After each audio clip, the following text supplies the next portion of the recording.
I didn't get too far with it, you know. I was Okay. busy with other stuff. Yeah. Okay. Yeah. So you got 7 flashes, right? You said you got 7 flashes. Yeah. I got the gas off over here on the Oh, okay. And then you said you turned it on and the flame was doing. So the flame was flame was freaking huge. Was it coming outside of the combustion chamber? No, just through the glass I could see the flame. It was like going all the way up to here. What is this for? Some makeshift. I don't know. The guys that lived here before. I think it was to hold this in place. To protect it from the wind, I guess. Oh, okay. All right. Well, I'm gonna light it up just to see what the burner's doing. Okay. And this gas line's a little bit small for it. You should really have the 1/2 inch. This is like a 3/8. Oh, okay. But it's not a deal breaker. It's just, you know, always better to give it a little more gas, because if you reduce the gas pressure or the volume of the gas, and then you start having valve problems, it could be related to that. Because the BTU rating on here is like 39,000 or something, or 36,000. You should be okay, but this is for, I gotta look and see. These are mostly for dryers. Oh, okay. Yeah, you kind of want them. So there's 3 sizes. There's like basically small, medium, and large. I forget what the large is, like 5/8 or 7/8, something like that. And this is the small one. Okay. So the next size up. But I understand it's been working. It's probably been working for years, right? Yeah. So we're not gonna really suspect that, but just for your information. Yeah.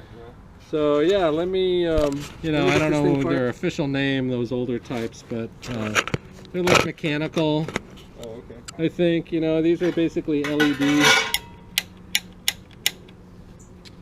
LED or electronic, right? So these are kind of the electronic ones. Those are sort of referred to as the mechanical.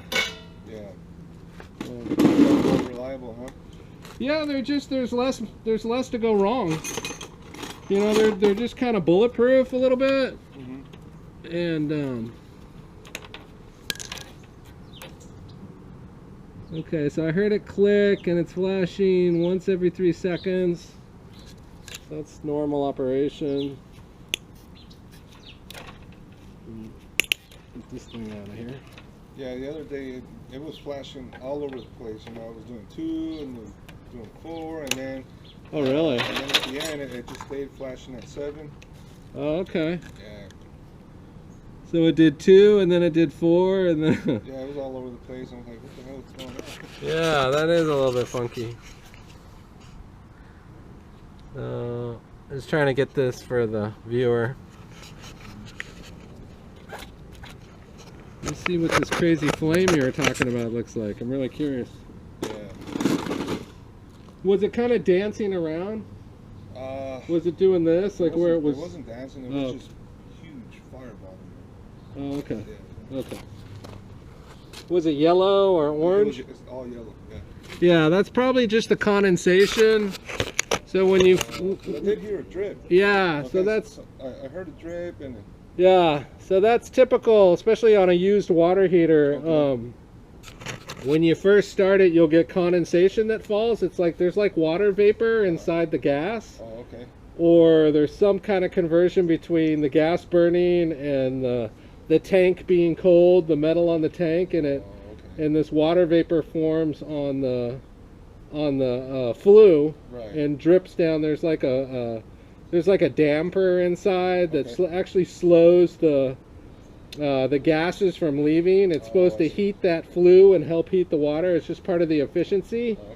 And it falls off of that. So it drips off of that, it hits the burner plate, and then it makes that flame yellow. It should only last about 20 minutes to a half an hour. Yeah, so it's going to do it again.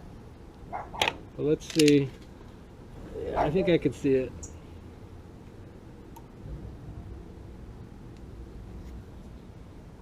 Yeah, actually it looks pretty good. So it's nice and blue. Which is a good color. I see a lot of them are like 50-50, so it looks pretty good. What about that drip? Is that a bad sign? Is a leak inside? The condensation dripping? Is that just what it is? Kind of That's all normal, it is. normal Yeah. stuff. Yeah, Oh, it's okay. totally normal. Completely normal. I can send you the. I was doing work on a water heater at my house, and it's actually my current water heater, and it was like an experimental water heater, and I ran it open combustion chamber, which means there was nothing right here. Oh, okay. Just a tube coming down, going in, and it was wide open because I needed a water heater. Yeah. And I wouldn't sell that one like that because it's just Right. It's not. potentially dangerous, you know. Right. But it's outside at my house. And then about 20 minutes later, I saw these giant drops of water falling Oh, really? and hitting the burner and literally splashing outside of the combustion chamber. And I was like, oh, it's got a leak. And I'm like, well, just let it run for a week and see how leaks do, right? Yeah. See how, just monitor a leak and just maybe gain some kind of information on it. So I just left it alone, and I came back 20 minutes later, and it stopped. Oh, wow. And it stopped, and I was like, what? And so I looked on, Rheem has an app that you can download on like the Play Store or the Apple Store.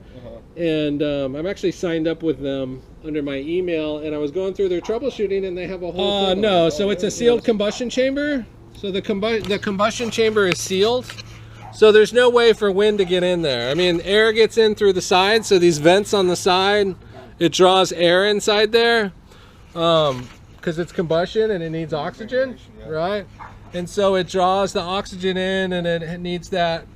But no, it's going out because I'm going to test your thermopile voltage. If your thermopile voltage is low, I don't think it is, because the valve kicked over in about 30 seconds, and that's a pretty good symbol of decent thermopile voltage. It's when it takes like 2 minutes for it to light up. That's a good sign that it's low. Right. So I'm pretty sure it's not low. Something's going on. It could be this line. You know, I've often suspected that in winter time, you know, these outside gas lines get cold, and maybe it changes the pressure of the gas a little bit. And then, you know, these valves are just kind of sensitive. Maybe the valve's going bad. I can test the valve for ohm and see if it's within range. So there's a way to test the valve. It's kind of unreliable because I've tested lots of valves and they've all been out of range, yet they all work.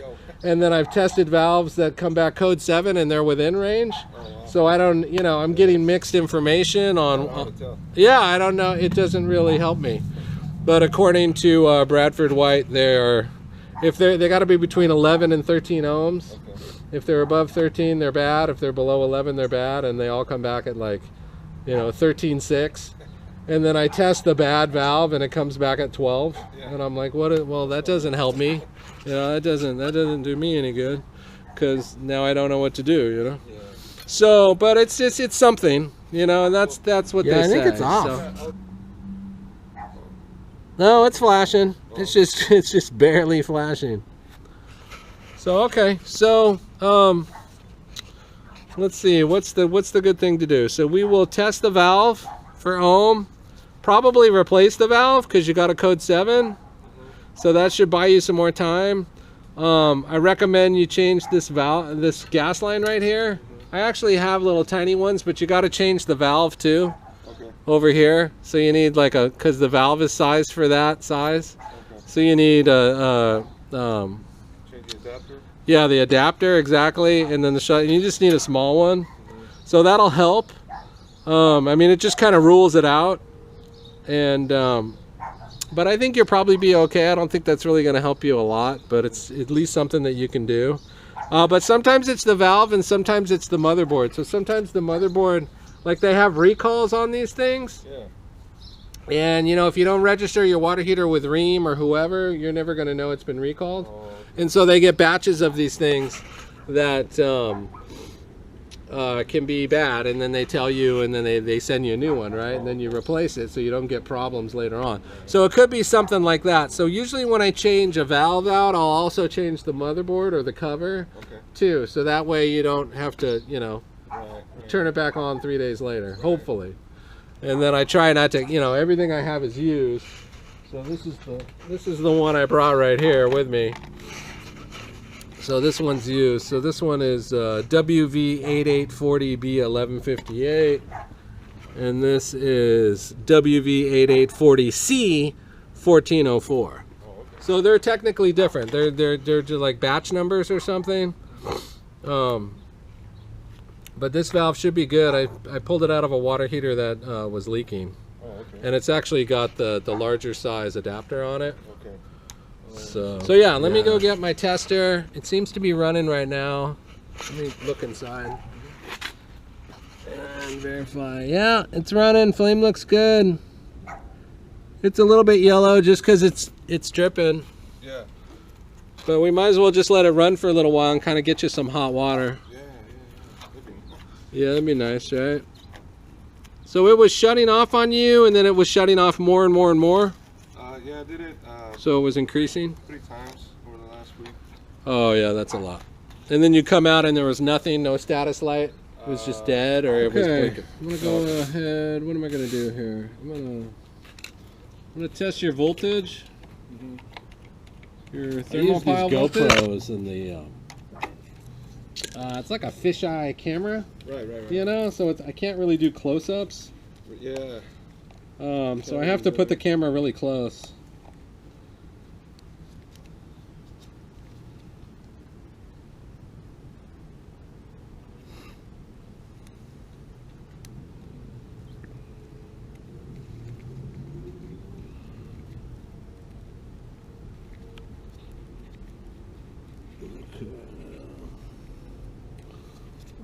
Supposed to be able to do it.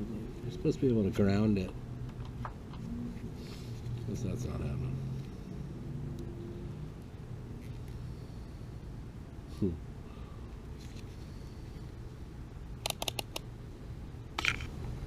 So I'm testing the voltage on the thermopile. That's what sends current. It takes the flame and converts the flame to electricity. Sends that electricity back through these wires down here. And then the motherboard gets it and uses that electricity to run. Oh, okay. And I think anything above 300 is good. And we're at about 270, 280. It's climbing pretty fast. So you're over 300 now. So if it kicks in about 30 seconds, so you first light it and you hold it down, you wait about 20 seconds, about 30 seconds if you hear a click, then that's pretty healthy. Oh, okay. Yeah, because I light them all the time, so that's about how long it takes. Right. If it takes 90 seconds or like 2 minutes or something like that, then probably the voltage is low. Okay.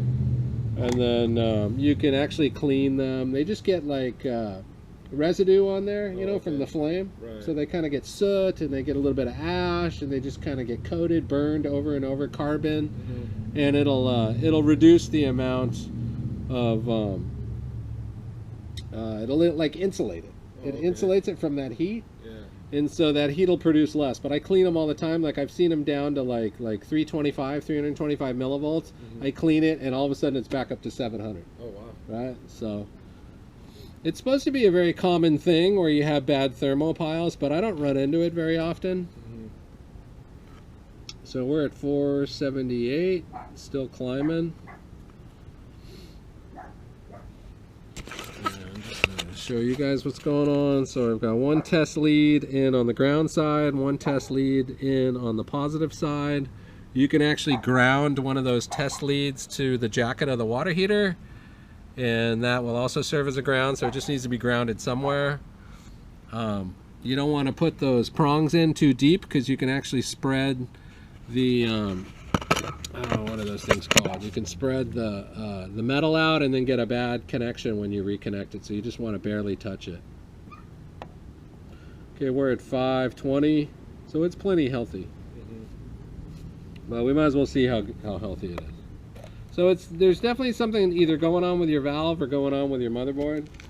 And I can test the valve. I'm sure the valve will probably come back okay. We'll see.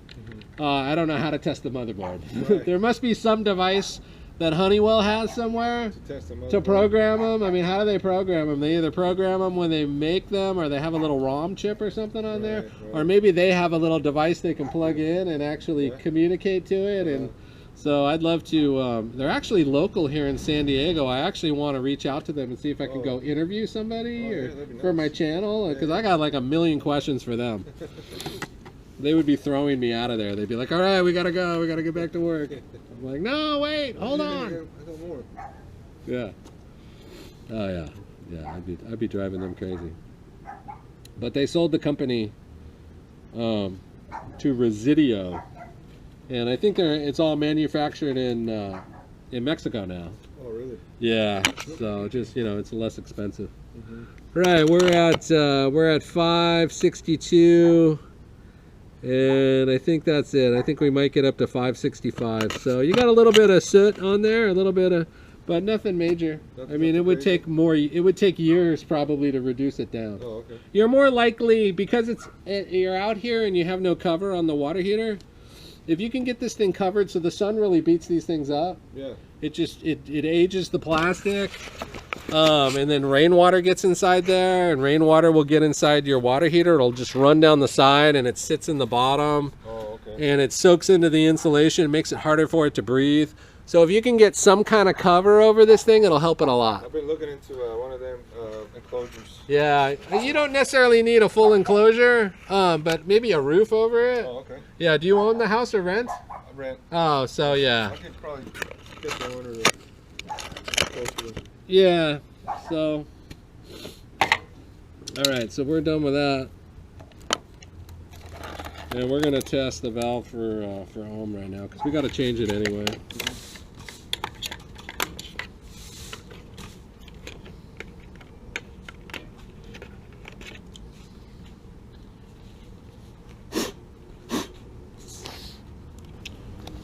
Okay, so got it on ohm, 200.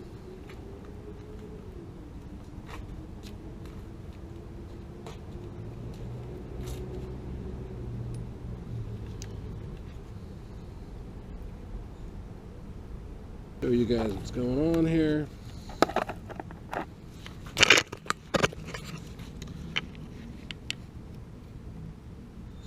All right, so you got 15.8. Oh, okay. That's not good. And the other side is 16, 18, 15.3. So according to this, Should be no more than 13. yeah, anything above 13 and it's out of ohm, but at least they're both the same number, which is probably why it's working. But let's see, clean these off a little bit and see if we don't get a different number. Because this thing's outside and it's aluminum. It'll probably be even higher.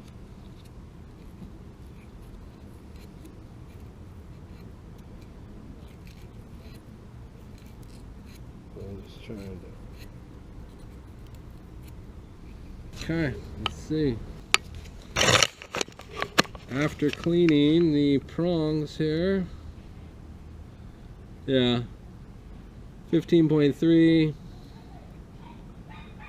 and 14.8. So not very much improvement. According to Bradford White, you got a bad valve, all right? And those college-educated people there, so we'll take their word for it. yeah, we're gonna assume that their information's pretty rock. But sometimes they get sediment in them too, so there's always sediment inside your gas lines, right? Just little particles. And it blocks the flow of gas, maybe. And there's carbon inside there, and it can just get in there and cause valves not to open and close, or there must be a way to kind of bring these things back to life. I've got a box full of them. Yeah. Lately, I've just been throwing them away so I don't get them mixed in. I don't want to end up spending a bunch of time chasing a valve that I've worked on before and is bad, so I'll usually label it. So I always put that way over there, so I don't accidentally grab it.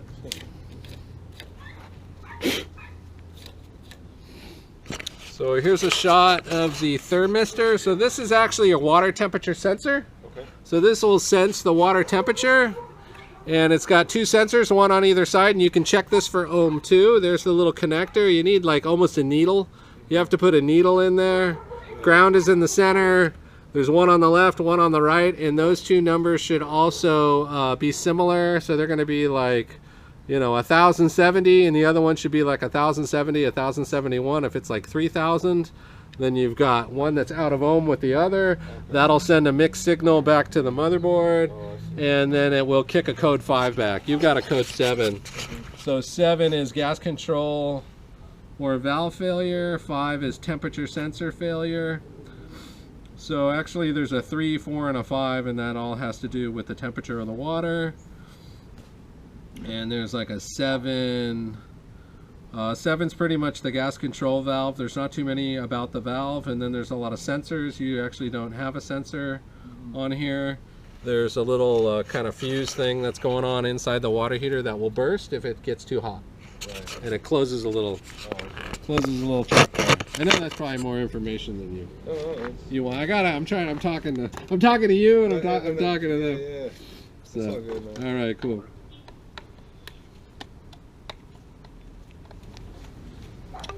Okay, so we're gonna pop this valve in. I'm gonna have to change that adapter, and let's go ahead and check the ohm on this, right? And if it's out of range, I'm gonna be upset. Not too upset. We're gonna use it anyway. If it's anywhere around 13, we're gonna use it. Yeah. Yeah, we're at 12.7. Pretty close. That's below 13, and that's 12.6. So yeah. Awesome. Watch this valve not even come up or work at all. That's like the kind of, I'm not trying to be negative. That's the kind of like crap that happens. Yeah, it's just like, what? That one tested good and the other one tested bad, and this one works and the other one doesn't work, and it's like, what the hell? I'm sure Bradford White could explain all that to me if they cared. After the, oh man, this thing's like frozen on here. Yeah, I don't have any penetrating fluid. No, sometimes they use pipe dope that's just like super pipe dope. Oh, okay. I need to get this thing off. I just don't want to break it, you know. I'm trying to think of what I can do because this is a good valve. We want you to use this valve. Yeah. Let me see what I can do here.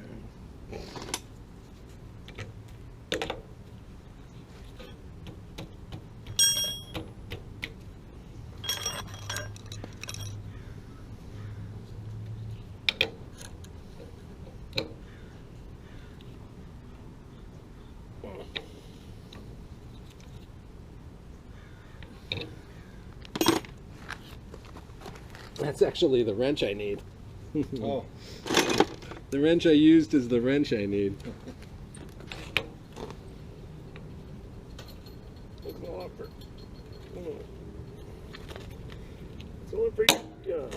Using super glue.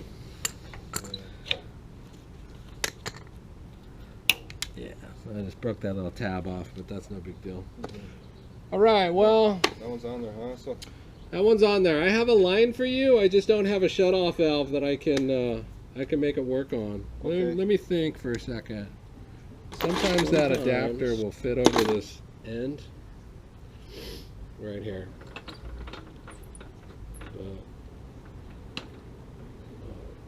I'm thinking it won't because I need it to, so it's not going to do it. But let's see. Maybe we'll get lucky today. Yeah. Yeah, cool. Nice. So I'll go get one of these. So we don't have to change out that valve right there? No. Okay. No. So what I'm going to do is I'm going to go get a different sized adapter, and it should thread over this pretty tight, and I'm going to put a lot of Teflon tape on that. And then it's pretty much just going to shoot the gas anyway, and then I've got a tiny little line, so that way we can use this valve. So I'll be right. Okay, so we got a little tiny 12-inch, 14-inch line, and an adapter, and some PTFE thread tape for gas.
Okay.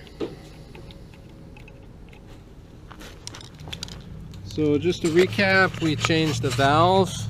The older one here, it tested out of range. It was like 15.8 ohms. We're changing the cover just in case. It's some kind of programming in the motherboard. We have a different valve on here. We have a different cover on here. We have changed the gas line from like the 3/8, little tiny little dryer line to a 1/2 inch. And there's a little chart on here that we can't read. And adapted that over. Don't smell any gas. Let's see. Nope. I think we're good.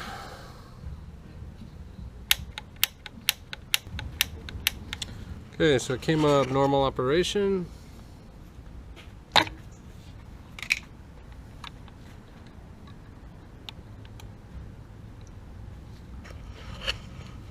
You guys can see in there a little bit.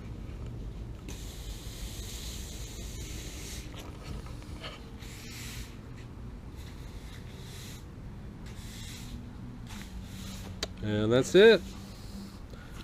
Thank you for watching this video. Please consider subscribing to my channel. I think at last check I was at 99 subscribers, so I'm trying to get that 100th subscriber. Give it a thumbs up, or consider sharing it with somebody. And I hope this helps someone out. I really appreciate you watching, and you guys have a great rest of your day.